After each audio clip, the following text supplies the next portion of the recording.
I'm going to go over some logistics here in terms of the assets we provide with this course. We put those assets in something called the Working Files folder. I'll double-click that.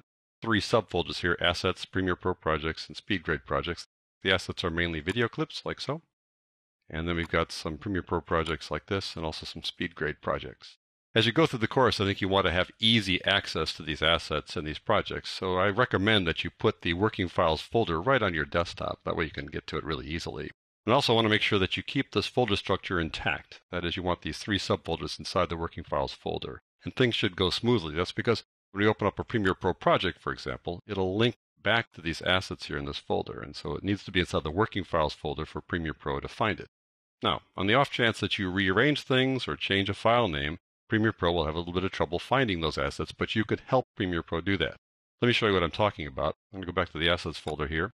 I changed the name of one of the files we're going to work with in a particular project from Dining Room 1 to Dining Room 1 Name Change. I'm just doing this temporarily here to show you how this works. Let me go back to Working Files, and I'm going to click on Premiere Pro Projects. I'm going to open up Color Concepts, which accesses that file. Double-click on that. And you get this missing media for these clips, or this clip in this case. And it can't find this clip. That's because I changed the name. So we need to track it down. We need to help Premiere Pro find this. And since I changed the name, I'm going to uncheck this file name checkbox down there because the name won't be the same. And then I click on Locate. And it goes to the folder where it thinks it belongs. The correct folder in this case, the Assets folder. I'll scroll on down here and find Dining Room 1 Name Change. So I could tell it that this is the one we want to replace the other Dining Room 1 file with, and click OK. But I'm going to skip that for the time being and show you one other thing. So I'll click Cancel and cancel out of this. And we'll just open up the project with the missing file. And there's that missing file. It shows up as red down here in the timeline. And you get this little message up here, Media Offline. If I go to the project panel, you'll see there's a question mark there inside of the file name. It's going, where is this file?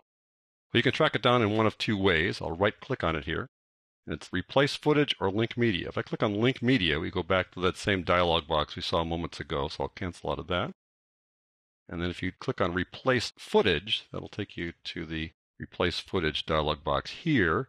And there is the one we're looking for, the name change one. If I click Select, that'll then replace it and bring it in as you'd expect, and it shows the new name there. So that's how you track down missing media, just in case you rearrange things or rename something or move the folders around. That's how you find it. Let me close this guy down, and I won't save it because I don't want to mess this thing up. And I'll rename the thing after we're done here. As you go through the course, sometimes you're going to save something as a different name, or you want to temporarily save something that you're working on. So I recommend that you create another folder, an empty folder. I call it the My Color Correction Exercise Files folder. You can call it whatever you like. So just put that on the desktop as well.